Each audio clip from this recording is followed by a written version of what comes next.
Saja ayo tu betul. Cat. Saja ayo tu betul. Betul le. Oh ni yang penting. Kan bukati na.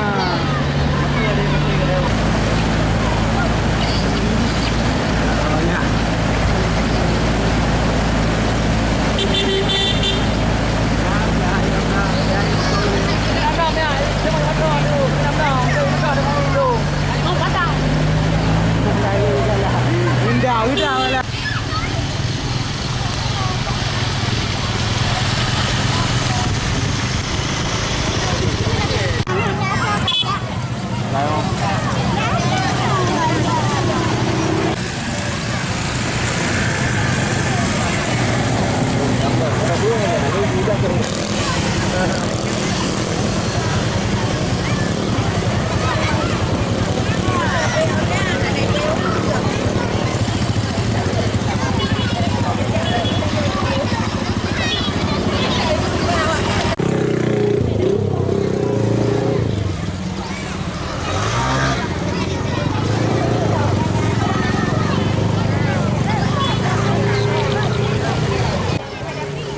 Ya, ini akibat meluapnya air dari Kerung Kertau sehingga mengakibatkan banjir, juga terendam sekitar 300 kakak di Gampore Kota, 1.200 jiwa. Juga efeknya juga terendam badan jalan ini kira-kira lebih kurang 200 meter kurang, mengakibatkan sehingga lalu lintas jalan tidak bisa dilalui oleh masyarakat.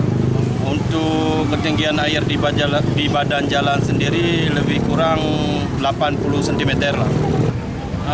Yang kendaraan roda 2 memang nggak bisa lewat, tapi kalau misalnya kendaraan roda 4 bisa lewat, tapi nggak bisa jalannya cepat-cepat, juga terganggu rumah-rumah warga di sekeliling jalan.